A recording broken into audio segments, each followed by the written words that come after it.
Buenas tardes, agradezco al Hospital San José, al Departamento de Pediatría y al comité organizador por la invitación para la ponencia del siguiente tema. El niño vomitador es algo que vemos muy frecuentemente, tanto en la atención de urgencias, tanto como en consultorio, atención primaria. Entonces, vamos a tratar de dar algunas pautas y algunas generalidades, algún tipo de reconocimiento y poder iniciar el tratamiento para los casos que podamos manejarlos adecuadamente.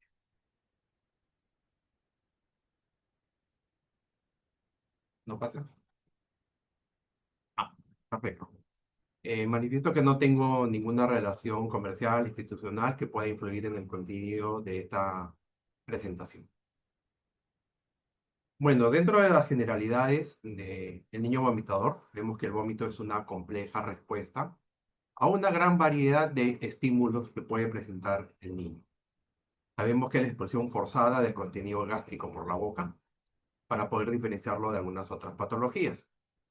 Y que bueno, es un signo que engloba muchas enfermedades que pueden ser de diversa etiología y afectan a diferentes órganos y sistemas y no necesariamente el sistema gastrointestinal. La exposición está basada básicamente en lo que es el niño vomitador, diferenciando lo que podría ser una regurgitación o el reflujo gastroesofágico o una enfermedad por reflujo gastroesofágico, que ya será motivo posiblemente de una siguiente charla. Entonces, es un mecanismo de defensa del paciente pediátrico contra la absorción ya de sustancias que podrían ocasionarle algún tipo de toxicidad. Bueno, dentro de los criterios diagnósticos cuantitativos del Comité Roma 4, vemos que el vómito está englobado como episodios estereotipados de vómitos con inicio agudo y duración menor a una semana. Generalmente son 3 o más episodios descritos en el previo año, 2 episodios en los últimos meses, 6 meses, ausencia de vómito entre los episodios. Los requisitos temporales deben cumplirse en los últimos 3 meses y el inicio de los síntomas deben ser por lo menos a 6 meses antes del diagnóstico del problema de vómitos del niño pediátrico. El contexto de la clasificación de Roma 4 es para poder englobar los trastornos funcionales del sistema gastrointestinal. Incluye obviamente la categoría de lo que son náuseas y vómitos funcionales. ¿Ya? Este protocolo fue hecho en el año 2016 para mejorar el diagnóstico de trastornos funcionales digestivos y está basado en los síntomas específicos y patrones temporales establecidos. Los objetivos que vamos a tener en esta charla es identificar las causas importantes y a tomar muy en cuenta del vómito en niños. Evaluar y manejar un posible estado de deshidratación, facilitar la rehidratación oral cuando sea necesario y hospitalizar o poner observación a nuestro paciente solamente cuando este sea necesario. El uso de antieméticos debe estar basado en evidencia y bueno, debemos efectuar una derivación cuando hay una causa subyacente específica, que podría ser un proceso viral, un cuadro obstructivo gastrointestinal, un síndrome migrañoso u otra patología. El grupo etario va de lactantes menores hasta 15 años. No estamos acá haciendo objetivación de neonatos porque es un capítulo muy amplio y aparte. Y el entorno es, como dijimos al principio, la atención primaria, la consulta, urgencias pediátricas y el manejo también en la hospitalización. El vómito en sí presenta 3 fases. El primero es un episodio de pródromo, donde hay una sensación de náuseas, y básicamente es una estimulación del sistema nervioso autónomo. El siguiente fase es la arcada, que es un reflejo protector natural e involuntario, que conlleva una contracción de los músculos faríngeos, una elevación del paladar. Es una función protectora porque elimina las causas, eliminaría una posible dilución de agentes no deseados u objetos extraños en la cavidad oral. Previene la dilución de justamente objetos extraños y evitaría el atragantamiento en los niños. Y en la tercera fase es el vómito per se, cuando es la expulsión con fuerza de contenido alimentario procedente del estómago, ¿no? Entonces, vemos que en la fase de pródromo se produce básicamente en el centro del vómito. La arcada se produce cuando hay contracción de los músculos faringios. Y el vómito, bueno, es la relajación de la musculatura lisa y la expulsión del contenido estomacal por fuerza por la vía oral. Las bases neuroquímicas del vómito involucran múltiples neurotransmisores y receptores que coordinan este reflejo defensivo.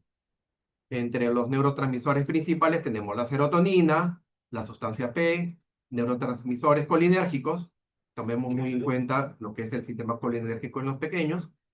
Tenemos las vías neurales centrales, el área postrema, núcleo del tracto solitario y la formación reticular del par celular del tronco cerebral. Dentro de las vías periféricas, las vías aferentes vagales gastrointestinales, que es un mecanismo de defensa, ya que detectarían toxinas en el tracto digestivo que transmiten información al tronco cerebral para poder expulsarlas.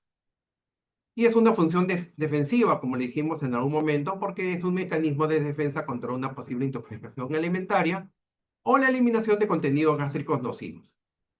Le dije que tendríamos que tener en cuenta la función colinérgica, ya que esta es muy reducida en los niños o en los pequeños, en los pacientes pediátricos, escolar o preescolares o lactantes, por lo cual el vómito es más severo, más cíclico, repetitivo y constante comparado con lo de los niños mayores, adolescentes o adultos.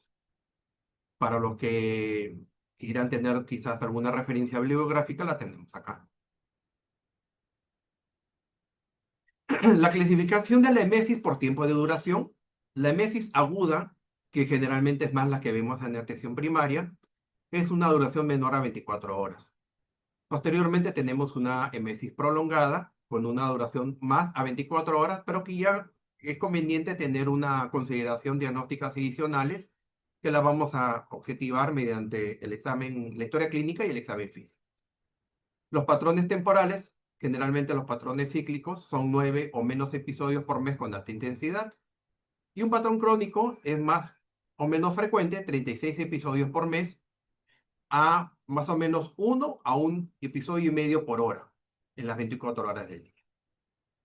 Ahora bien, una consideración especial dentro de un punto de vista clínico sería una emesis sin diarrea que va más allá de las 24 horas y que requiere ya una evaluación posiblemente por trauma, aumento de presión intracraneal, obstrucciones, alteraciones metabólicas como cetoacidosis diabética.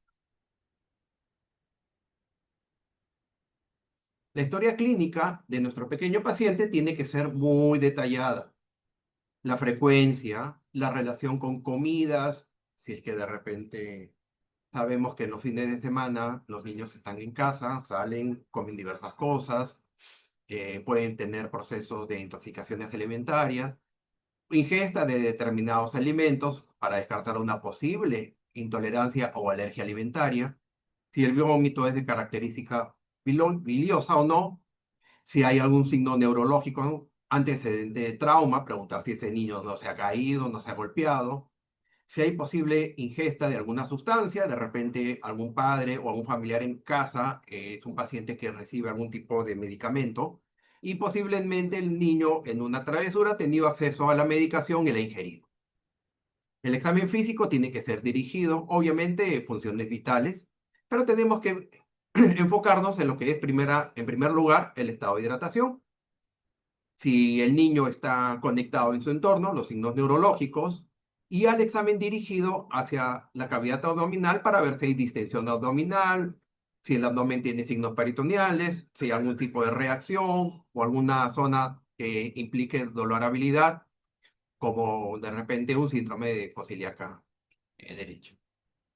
Y los criterios de alarma, si es que un niño llega con vómito bilioso, hematemesis, signos de hipertensión intracraneal, ¿no? Tenemos un niño con rigidez de nuca, las fontanelas en caso de un lactante que estén abombadas, un niño deshidratado grave o chocado, o que llegue con alteración del sensorio.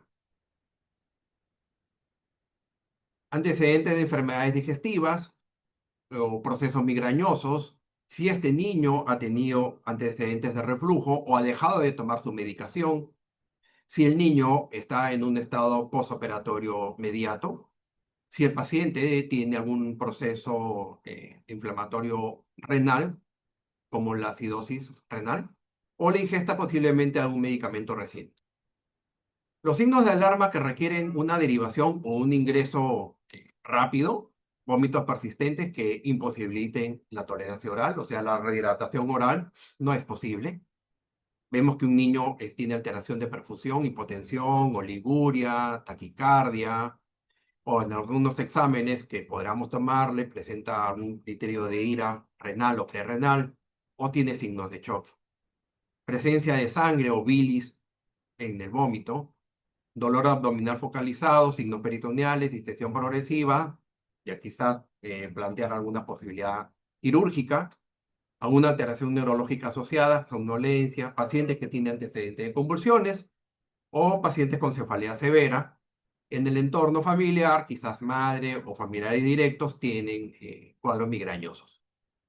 Debemos medir la magnitud de la deshidratación, en este caso, en la escala clínica de deshidratación, considerar el aspecto general, si el niño está conectado, estado de mucosas, llanto con lágrimas, la diuresis, la hidratación de mucosas orales.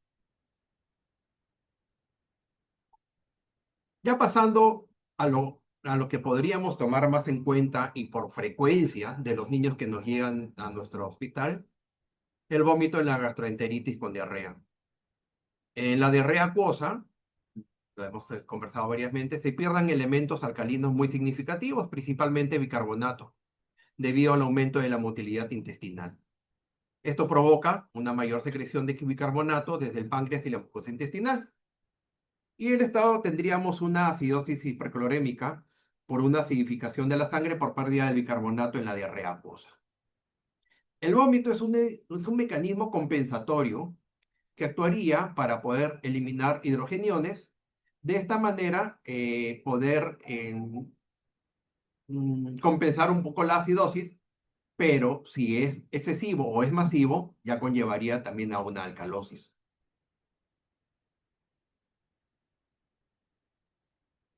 Un cuadro frecuente que vemos y que tenemos que plantearlo para plantear una posible derivación a la especialidad de gastropediatría es el síndrome de vómito cíclico, perdón.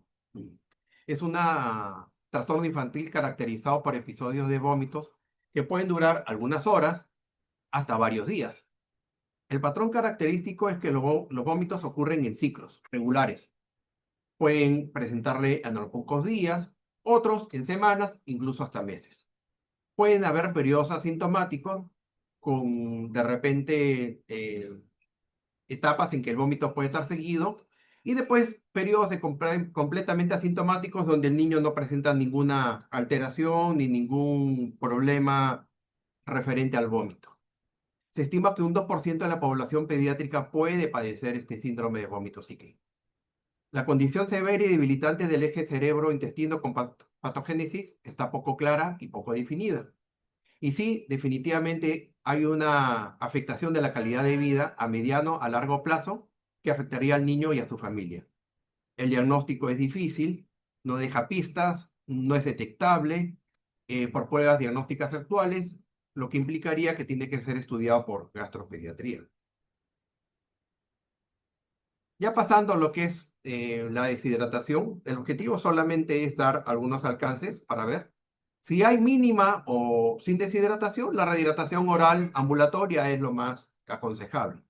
Suero de rehidratación oral, dieta progresiva según tolerancia, y se observa la tolerancia oral de este niño y su estado general para si ver, puede continuarla en casa. Si la deshidratación es leve a moderada, se debe efectuar una rehidratación supervisada. Y si el vómito es persistente o dificulta o entorpece la tolerancia oral, podemos utilizar un antiemético, que lo que estamos utilizando bastante por tener menos efectos secundarios que los más clásicos, es el ondansetron. Si la deshidratación es moderada a severa y no se puede mantener líquidos por vía oral, considerar la rehidratación por sonda nasogástrico endovenosa. Aunque las guías básicamente dicen que puede ser por sonda nasogástrica, en la práctica es un poco complicado, por eso que intentamos siempre mejor hacerlo por vía endovenosa. Obviamente la monitorización y ingreso de paciente a observación para hacer su balance electrolítico, evaluar si hay alguna otra patología subyacente.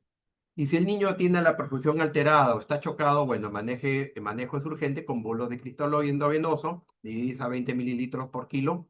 Y según estado hemodinámico, se ingresa y se hace un seguimiento intensivo de nuestro paciente. La rehidratación oral se emplea generalmente los sueros de rehidratación oral y son la primera línea siempre que haya posibilidad de ingerir algo por vía oral, o sea que el paciente lo tolere. Y es muy importante supervisarlo para que el niño lo vaya ingiriendo de una manera adecuada. Debe ser dado en pocas cantidades, ¿no? Puede ser dada por mediante cucharaditas o por gotas. Evitar tomatodos, biberones, jarritos. Explicarle a los padres de que no es una carrera, no es gana-gana, quien acaba primero, sino tiene que ser lento. Explicarles que es preferible que tome una pequeña cantidad y el niño lo tolere y lo retenga y lo hidrate, a que tome abundante rápidamente y al cabo de unos minutos el niño por algún proceso, digamos, de arcada o de náuseas, lo vomite. Los volúmenes de suero de rehidratación oral van a variar. Se indican 50 a 100 mililitros por kilo en 2 a 4 horas como fase de rehidratación inicial y se ajustan las pérdidas en forma continua. Si persisten las pérdidas como diarrea activa o el niño no tolera, bueno, hay que ver la manera de poder reponer los volúmenes.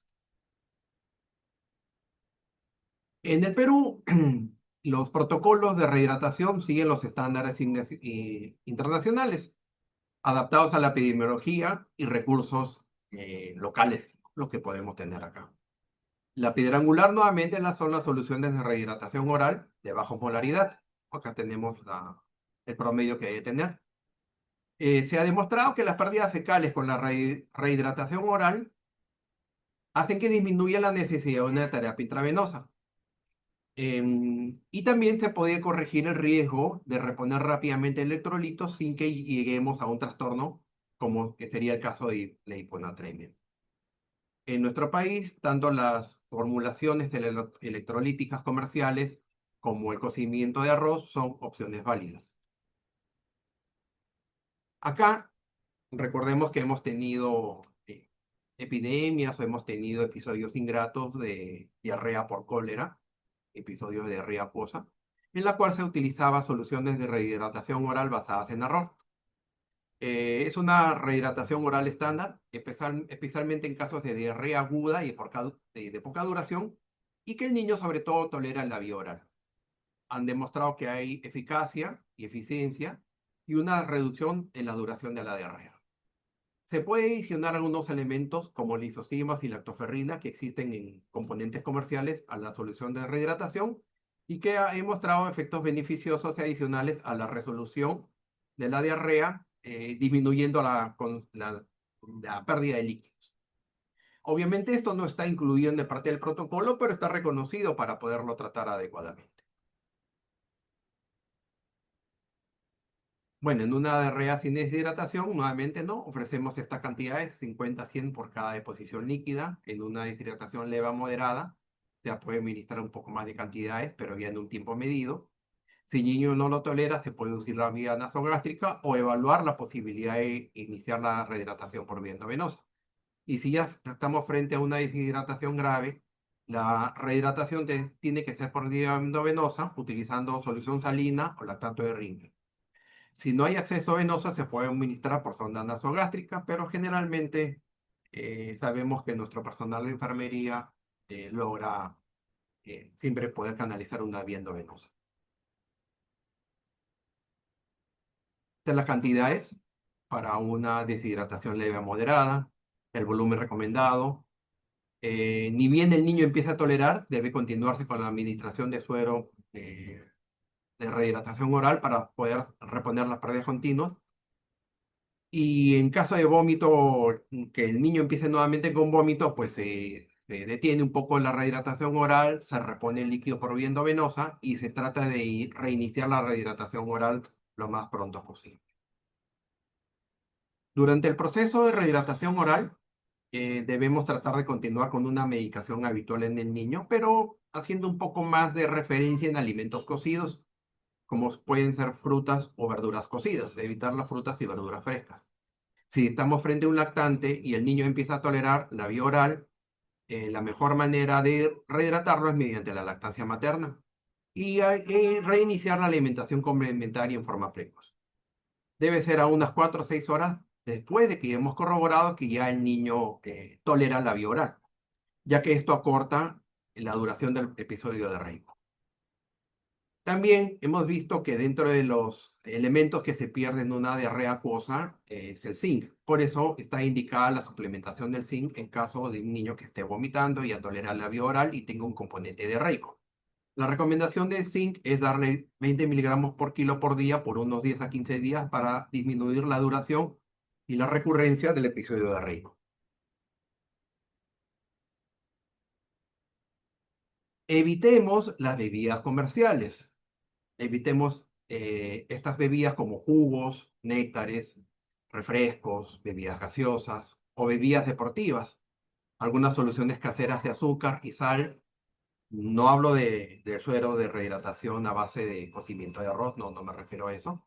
Ya que estas bebidas se ha visto que tienen su molaridad es muy inadecuada, la carga de azúcar es también bastante inadecuada y conllevaría un riesgo de complicación. Podría conllevar a una rehidratación de una manera inadecuada y no detendría el episodio de vómito, podría hacerlos vomitar más. En cambio, el suero de rehidratación oral se ha demostrado que eh, es el más adecuado para poder buscar la rehidratación en el niño que está vomitando. Acá nosotros utilizamos bastante algún tipo de bebida que tiene una carga adecuada y de mil equivalentes, de sodio sobre todo, y ocasionalmente viene adicionado con zinc. Hay que tomar especial cuidado en la forma en cual debe ser preparado, de preferencia agua hervida o agua que esté eh, limpia, y que el producto una vez preparado puede valer 12 a 24 horas según la indicación. Después de esto, la bebida tiene que ser desechada. Algunos exámenes complementarios que podríamos solicitar en caso de que venga un niño según la sospecha clínica. En un laboratorio, hemograma, electrolitos, si sospechamos una alteración electrolítica, hipernatremia, hipornatremia, hipercloremia, examen de glucosa, exámenes de urea-creatinina para evaluar la función renal, un examen de orina completo también. Si sospechamos algo más de repente, un cuadro quirúrgico o algún cuadro obstructivo gastrointestinal, la ecografía abdominal nos va a ayudar muchísimo, la radiografía de abdomen también. En caso que sospechemos algún tipo de trauma, tenemos un niño que haya tenido algún golpe severo y que el vómito sea producto de un cuadro de posible hipertensión endocraniana, pues podríamos solicitar una tomografía craneal. Y algunos estudios especiales como endoscopía, pHmetría o pruebas metabólicas o celíacas para de repente algún diagnóstico más fino. El tratamiento etiológico también es según la causa. En caso de una gastroenteritis viral o infecciosa, la hidratación es básico, ya lo hemos visto, tratar de que el niño tolere la vía oral lo más pronto posible. Y si esta no es posible, de repente incluir a un antiemético, como nuevamente mencionamos, el ondansetron. Vía oral no lo tenemos en el Perú, pero tenemos la vía parenteral, que puede ser intramuscular o endovenosa. En el caso que tengamos un niño con un reflujo gastroesofágico, una dieta fraccionada, el uso de inhibidores de bomba de protones, elevación de cabecera, si es un lactante menor, utilizar de repente una fórmula que tenga algún tipo de espesante para evitar las regurgitaciones. En caso que ya tengamos un niño un poco mayor, quizás de etapa escolar, con antecedentes o historia familiar de migraña, un antiemético profiláctico como el propanolol, ciprofloxacina, para poder controlar la emesis de estos pacientes. Si tenemos una causa metabólica, la corrección específica, en caso de una hipoglucemia, acidosis o errores innatos de metabolismo. Y de repente en pacientes un poco mayores, ¿no? Adolescentes, en que el vómito sea por una causa fisiológica o funcional, psicoterapia, salud mental y orientación familiar.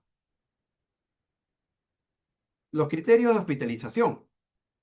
Si el vómito es persistente, más de 24 horas con deshidratación, si el vómito es bilioso, tiene alguna característica como atemesis o dolor abdominal intenso, si el niño tiene algún cuadro como trastorno del sensorio, cefalea intensa o signos neurológicos. Sospecha de abdomen agudo quirúrgico, causa metabólica grave que debe ser referido o evaluado por el profesional quirúrgico.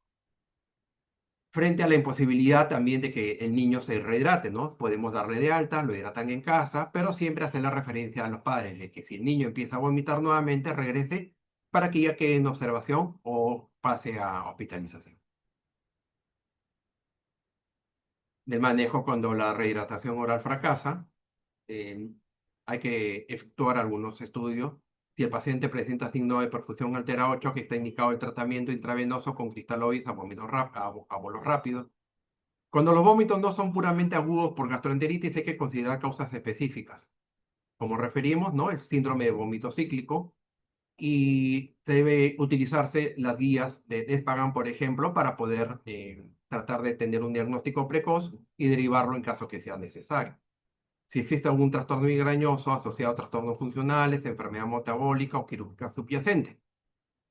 Debe ser, en este caso, el paciente puede requerir un tratamiento profiláctico, seguimiento con gastroenterología pediátrica y un manejo más allá de una rehidratación básica.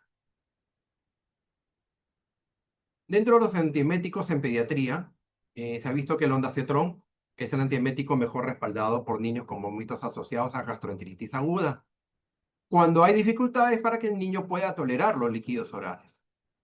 La actualización, que antes era de 0,1 miligramos por kilo, es ahora 0,15. Algunos protocolos, en lugares donde hay ondansetron por vía oral, se ha visto que es seguro dárselo a niños mayores de 6 meses. Menores de 6 meses todavía no.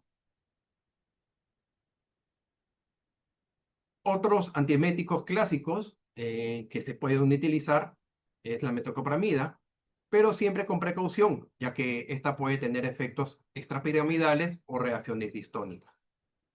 El uso de la domperidona, que también fue utilizado con bastante frecuencia, hay que hacer una evaluación individual de cada paciente y evaluar el punto de vista cardiológico, ya que el paciente puede tener una alteración de la onda QT. El dimidrinato también, que es de uso bastante frecuente, es seguro en pacientes postoperados, pero es menos eficaz y ha demostrado también menos eficacia en causas gastrointestinales como un vómito por una intoxicación alimentaria. El inconveniente es que produce un poco de somnolencia en el paciente, explicarlo esto a los padres para que no se asusten si el niño está durmiendo más allá de lo normal.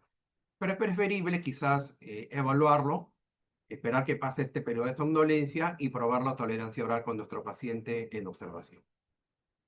Por lo tanto, es importante un abordaje multidisciplinario en caso de vómitos funcionales. El uso de inhibidores de bomba de protones está solamente reservado en caso de evidencia de reflujo gastroesofágico o enfermedad con reflujo gastroesofágico. Y hay que, por favor, tratar de hacer una diferenciación precoz en causas metabólicas o neurológicas tempranas para derivar al paciente de manera precoz y oportuna. Un capítulo muy aparte es el llamado vomitador feliz, o en la literatura el happy sphitter, ¿no? El niño escupidor feliz, que viene a ser aquel lactantito de 12 a 18 meses, que es un lactante eutrófico. Presenta episodios recurrentes de vómito o regurgitaciones, pero no hay ninguna evidencia clínica de enfermedad o patología subyacente. O sea, el niño come, ingiere líquidos, ingiere alimentos, vomita o regurgita más allá de una cantidad que pueda considerarse normal, pero no vemos ninguna alteración en su estado general. El niño sigue con su actividad normal, sigue ingiriendo alimentos. Y este cuadro correspondería a un trastorno funcional fisiológico de reflujo, secundario a una inmadurez funcional transitoria del esfínter esofágico inferior.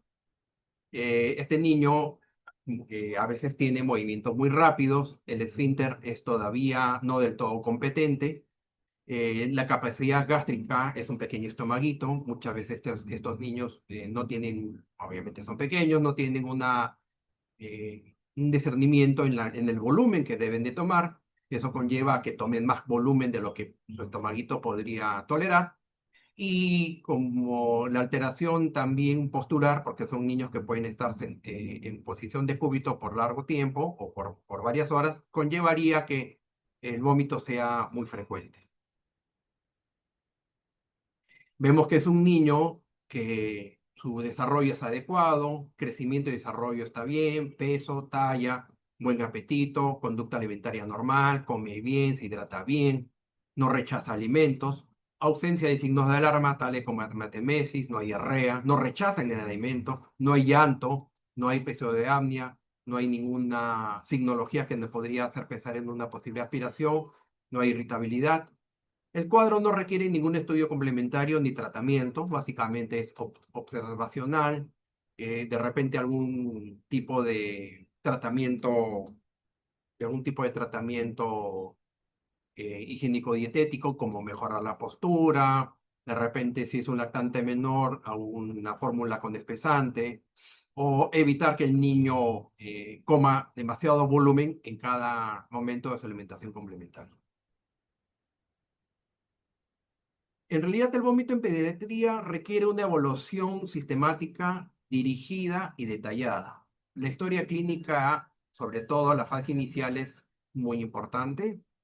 Debemos ser muy detallistas, preguntarle al papá o al padre o al acompañante qué fue lo que ingirió en las horas anteriores, si llega en la mañana, qué ingirió en la noche, qué ingirió en el almuerzo, qué ingirió a media tarde, a media mañana, si de repente hay antecedentes de que han asistido a algún evento, fiesta infantil o algo más, si de repente algún familiar toma algún tipo de medicamento y que el niño puede haber tenido acceso a estos medicamentos, enseñarles a los papás la forma como deben rehidratarlo y el tipo de bebidas que tienen que utilizar para poder rehidratar al niño.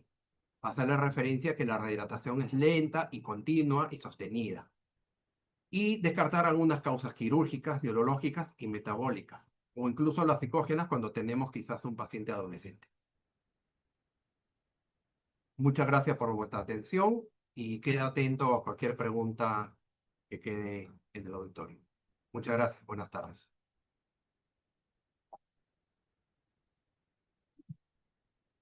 Doctor, unas preguntitas del auditorio.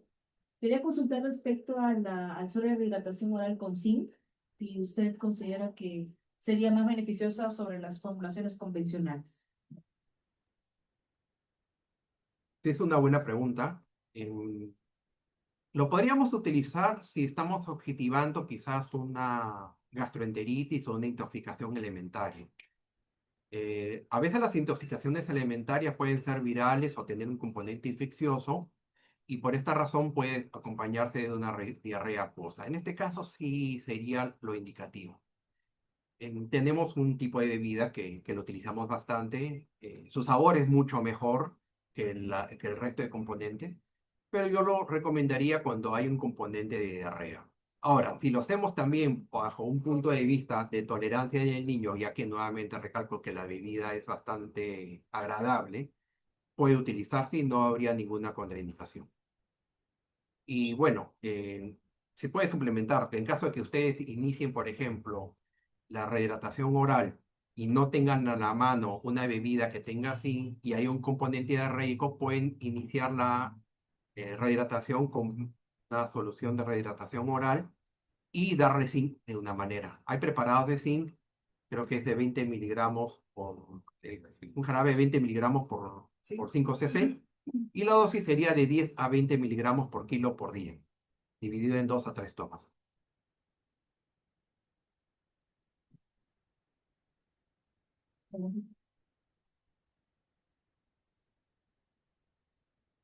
Ya, doctor, disculpe, pregunta, dentro del plan B hablan de hacer la hidratación en 4 horas, pero en la emergencia, en los dos Bueno, porque si no tenemos a veces ese tiempo o hay demasiados pacientes. ¿Cuál es la diferencia entre hacerlo en 1 hora, en 2 horas, en 3 horas, en 4 horas? ¿Tendría algún beneficio en esos pacientes?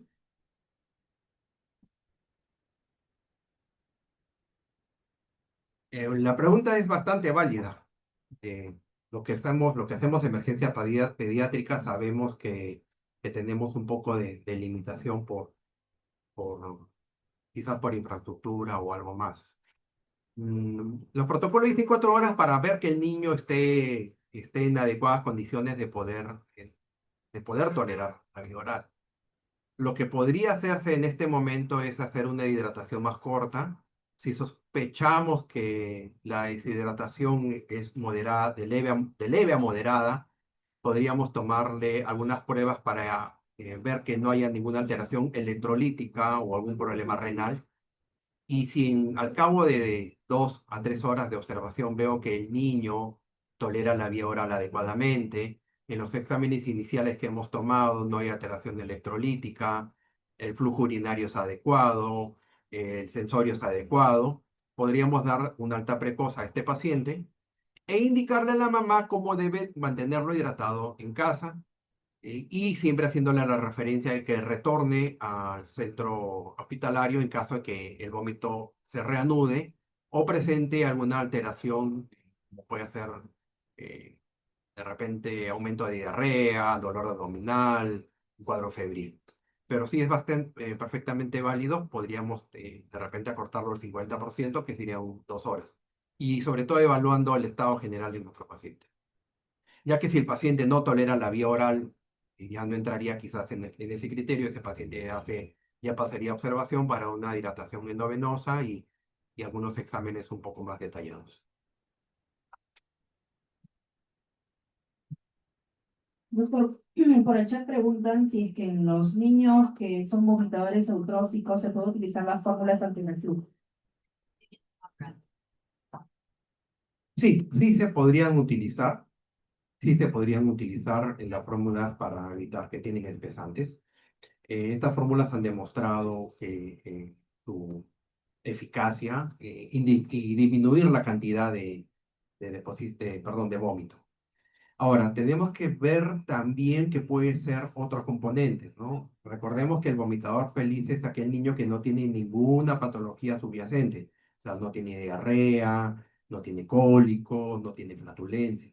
Porque si hablamos de un niño que tenga vómito, tenga flatulencias, tenga deposiciones líquidas, de repente tengamos antecedentes o historia clínica de alergia, podríamos estar viendo otro tipo de situación. Podríamos encontrar un niño que tenga algún tipo de alergia alimentaria, en caso del lactante menor, una posible alergia a la proteína de leche de vaca. Y en estos niños, la alergia alimentaria, uno de los signos es justamente el reflujo o el vómito. Entonces es bien claro de que si el niño está creciendo adecuadamente, peso y talla adecuada y no tiene ninguna clínica subyacente, sí se podría utilizar, ya que estos episodios se resuelven espontáneamente entre los 12 a 18 meses. Muchos niños ya tienen un control postural bastante precoz, alrededor de los 7 u 8 meses, ya tienen buen control cefálico, buen equilibrio, y este proceso de inmadurez o de regurgitaciones se resuelven de forma espontánea.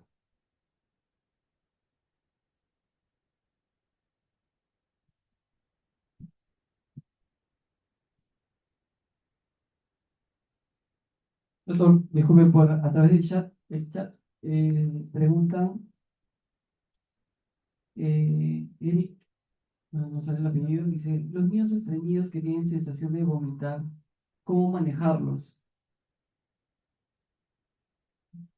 Esa es bueno, una de las tantas preguntas, ¿no? Una por una. Ya. El niño, lo que puede ocurrir en estos pacientes es que tenga un reflejo. El niño, tendríamos que ver quizás que sea un niño lactante, digamos, ¿no? Entonces, por el esfuerzo que hace al momento de pujar, sí podría activar quizá el, el reflejo de vómito en este paciente.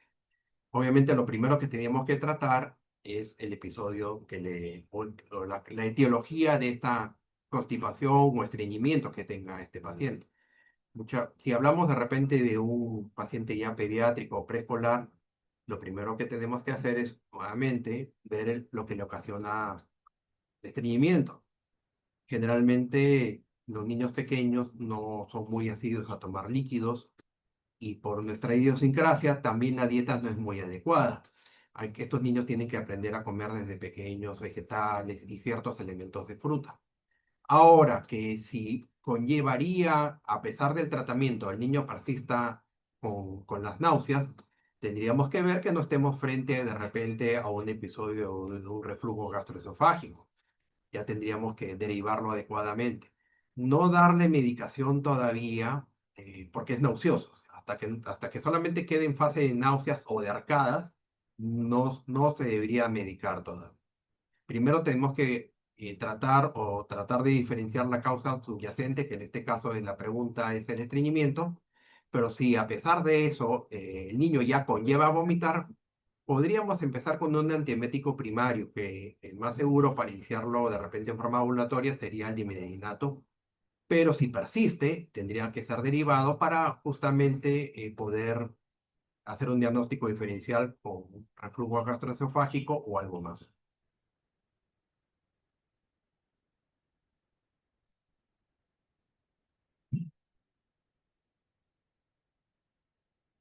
Doctor Félix, muchas gracias por la ponencia, doctor. La verdad es que el tema es común, es frecuente, más bien no se vaya. Acá tenemos para usted un presente también. Gracias. Para que se vea. El video un diploma de reconocimiento por la ponencia, doctor. Gracias Pequeño presente. por acompañarnos. Es ya el segundo año, no, la segunda vez que nos acompaña, doctor, y le agradecemos bastante. Y espero que nos siga apoyando en los próximos años. Muchas gracias. Muchas gracias. Agradezco al hospital, al comité organizador, esta iniciativa, que no la perdamos, que sea frecuente y encantado de poderlos acompañar nuevamente en algún tema que podamos quedar. Tengan muy buenas tardes y gracias por vuestra atención.